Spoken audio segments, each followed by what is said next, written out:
friends, welcome back to my YouTube channel. I hope you all are doing really well in your life. जैसे कि last video में हमने fundamental rights का topic complete किया था, आज हम फंडामेंटल ड्यूटीज़ का टॉपिक स्टार्ट करने वाले हैं. So let's start today's video. The fundamental duties are mentioned in Part 4A of the Constitution and Article 51A deals with it. कि जो fundamental duties का जो concept है ये Constitution के Part 4A में बताया गया है. और कौन सा आर्टिकल है जो हमें fundamental duties के बारे में बताता है, वो आर्टिकल है 51A. The concept of fundamental duties has been borrowed from the Constitution of USSR/Russia. कि ये fundamental duties का ये जो concept है ये हमने Russian Constitution से borrow किया था. The fundamental duties were added in Constitution of India by the 42 Amendment Act 1976 on the recommendation of Sardar Swaran Singh Committee.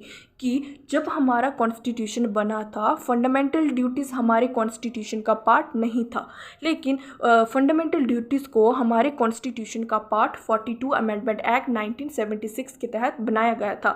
Fundamental duties are not justiciable और judiciable in nature.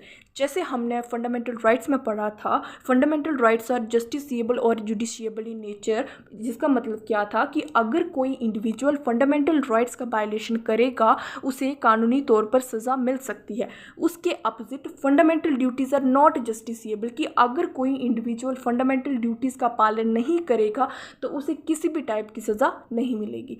They are rather moral in nature. कि जैसे हमारा constitution हमें कितनी सारी fundamental rights provide करता है, हमारा भी तो कर्तव्य होना चाहिए देश के लिए कि जब देश को हमारी ज़रूरत पड़े हम भी देश के लिए कुछ कर सकें. देशभक्ति हम बॉर्डर में जाके साबित नहीं कर सकते, देशभक्ति आप अपने बिहेवियर से भी साबित कर सकते हो. No democratic country of the world has the concept of fundamental duties except India and Japan.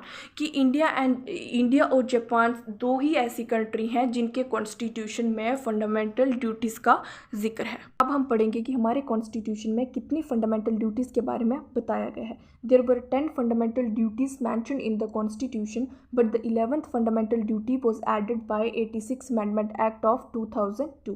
कि पहले हमारे कॉन्स्टिट्यूशन में सिर्फ 10 फंडामेंटल ड्यूटीज़ के बारे में बताया गया था, फिर एक फंडामेंटल ड्यूटी 86 अमेंडमेंट एक्ट 2002 के तहत ऐड ऑन की गई थी. अब हम वन बाय वन हर एक फंडामेंटल ड्यूटी के बारे में डिस्कस करेंगे.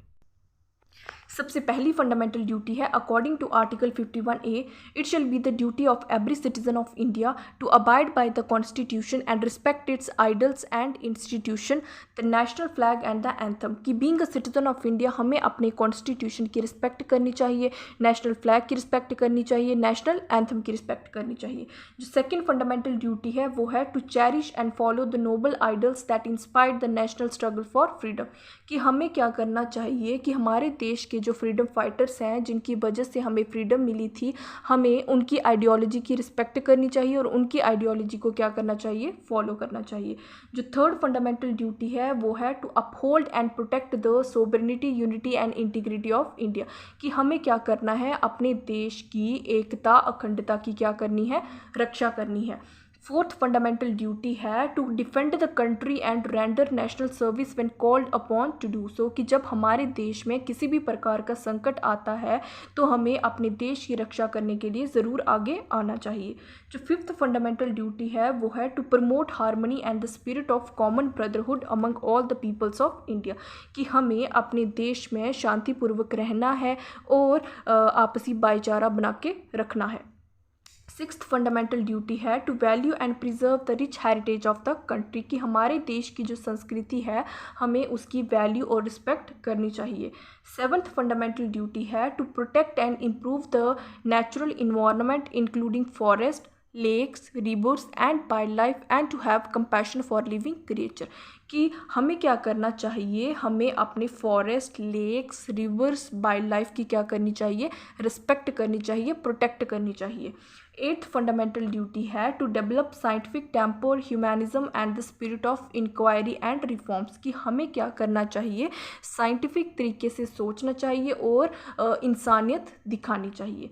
नाइन्थ फंडामेंटल ड्यूटी है to safeguard public property and to absorb violence. कि हमें क्या करना है, हमें वायलेंस से दूर रहना है और जो पब्लिक प्रॉपर्टी है जैसे कि ट्रेन्स हो गए, बसेस हो गए, हमें इनकी क्या करनी चाहिए, रक्षा करनी है, इनको प्रोटेक्ट करके रखना है, इनको डैमेज नहीं करना है.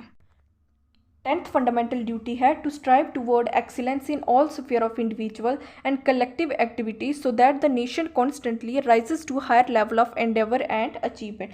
कि हमें बीइंग इंडिविजुअल और ग्रुप हमें हर समय यही सोचना चाहिए कि हम ऐसा क्या करें कि हम अपने देश को नई ऊंचाइयों पर ले जा सकें।